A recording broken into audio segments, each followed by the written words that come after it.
ETF index mutual funds నేర్చుకుని stock మార్కెట్లో రాణించాలనుకుంటున్నారా? వెంటనే ఈ నెంబర్కి కాల్ చేయండి.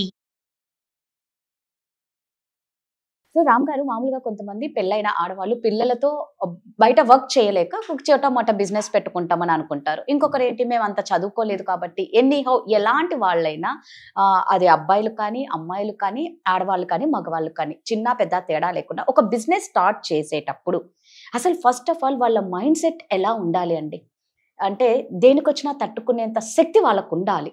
అసలు బిజినెస్ని ఎలా స్టార్ట్ చేయాలి, వాళ్ళకి ఎంత స్ట్రెంగ్త్ ఉండాలి, దాన్ని మనం పర్మనెంట్గా ఉంచుకోవాలి, దాన్ని కంటిన్యూ చేయాలి అంటే పూర్తిగా వాళ్ళ మైండ్ సెట్ ఎలా ఉండాలి?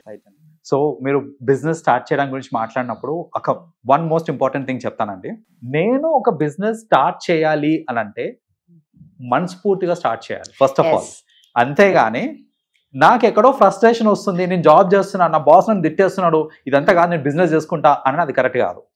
రైట్, చాలా మంది చేసే మిస్టేక్ ఇదేనండి. ఏంటంటే జాబ్లో ఒత్తిడి ఎక్కువైపోయింది అనేసి, లేకపోతే శాలరీ తక్కువైపోయింది అనేసి, అలా రకరకాల రీజన్స్ అవన్నీ అవుతున్నాయి కాబట్టి నేను ఇది చేస్తా అని అంటే అది కరెక్ట్ కాదు.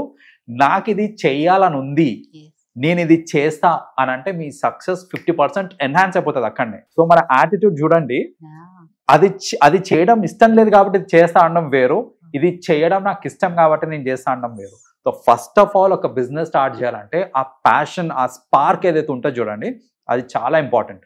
సో ఫస్ట్లీ ఆ స్పార్క్ అనేది ఉండాలి. రెండోది ఏంటంటే పేషెన్స్ అనేది చాలా ఇంపార్టెంట్ అండి. సో ఒక బిజినెస్లో ఉన్నాం మనము అని అంటే మీ పేషెన్స్ లెవెల్ పీక్లో ఉండాలి.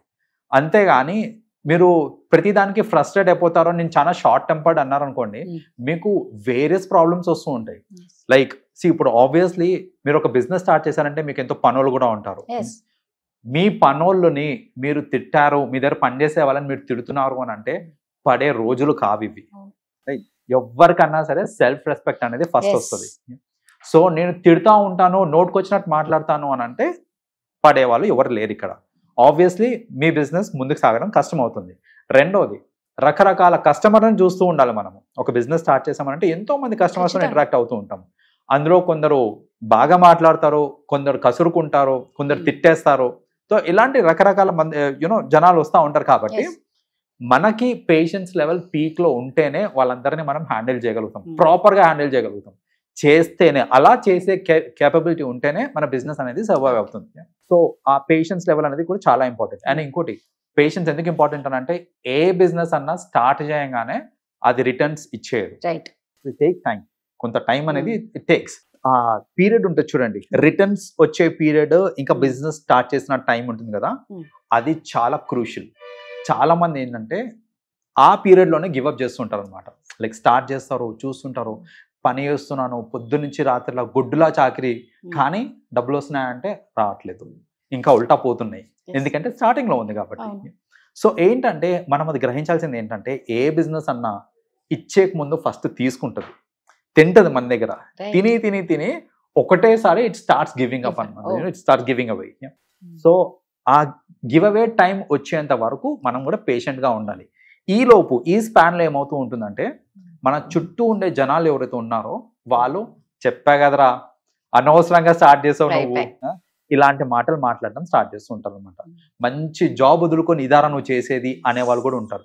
కొందరు ఏంటంటే బిజినెస్ని డిగ్రేడ్ చేస్తూ ఉంటారండి. ఇప్పుడు ఎలా అంటే కొందరు ఉంటారు సాఫ్ట్వేర్ కంపెనీలో మంచి మంచి పొజిషన్స్లో జాబ్ చేసిన వాళ్ళు అది మానేసి చిన్న సైజ్ టిఫిన్ సెంటర్ పెట్టుకోవడం కానీ, టీ కొట్టు పెట్టుకోవడం కానీ ఇలాంటివి చేస్తున్నప్పుడు చాలా మంది ఏంటంటే డిగ్రేడ్ చేసేస్తారనమాట. అరే నువ్వు ఇంతకుముందు చేసింది ఏంటి, ఇప్పుడు చేసేది ఏంటిది, ఈ టిఫిన్ కొట్టు పెట్టుకొని కానీ అది వదిలేసింది అనేసి. కానీ ఏ బిజినెస్ అన్నా కరెక్ట్గా చేసామంటే అందులోంచి వచ్చే రిటర్న్స్కి అసలు అంత అనేది ఉండదు. దాన్ని కరెక్ట్గా చేసామనంటే దానికి అంత అనేది ఉండదు. అది చిన్న పెద్దతో సంబంధం లేదు మనకి, రైట్? సో అలా డిస్రెస్పెక్ట్ చేసే వాళ్ళు చాలా మంది ఉంటారు. సో ఆ డిస్రెస్పెక్ట్ని మనం పడాలి. ఎంతో మంది వెనక్కి లాగుతూ ఉంటారు, అరే వేస్ట్, ఆ డబ్బులు వేస్ట్, టైం వేస్ట్ చేయకు, నువ్వు మానేసి మళ్ళీ జాబ్ జాయిన్ అయిపో అనేసి ఇట్లా చెప్పేవాళ్ళు కూడా చాలా మంది ఉంటారు. అవన్నీ మాటలు వినకుండా మనం ఫోకస్డ్గా ఉన్నాము అని అంటే దట్ ఈస్ వెరీ ఇంపార్టెంట్. మనం ఆ ఫోకస్ అనేది చాలా ఇంపార్టెంట్ మనకి. అండ్ స్పెషల్లీ ఈ మీరు చెప్పారు చూడండి 12th క్లాస్ ఇలా పాస్ అయిన వాళ్ళు ఎవరైతే ఉంటారో వాళ్ళు చిన్న చిన్నగా బిజినెస్ స్టార్ట్ చేస్తూ ఉంటారు. వాళ్ళకి ఏంటి, ఎలా స్కేలప్ అవ్వాలి, అసలు ఎలా సర్వైవ్ అవ్వాలి అనే నాలెడ్జ్ కూడా Yes. ఉండదు చాలా మందికి. అవును. సో అలాంటి వాళ్ళు ఏంటంటే ఒక బిజినెస్ స్టార్ట్ చేయక ముందు వాళ్ళకి ఎలాగో క్వాలిఫికేషన్ లేదు కాబట్టి ఎక్స్పీరియన్స్ అనేది చాలా ఇంపార్టెంట్. రైట్.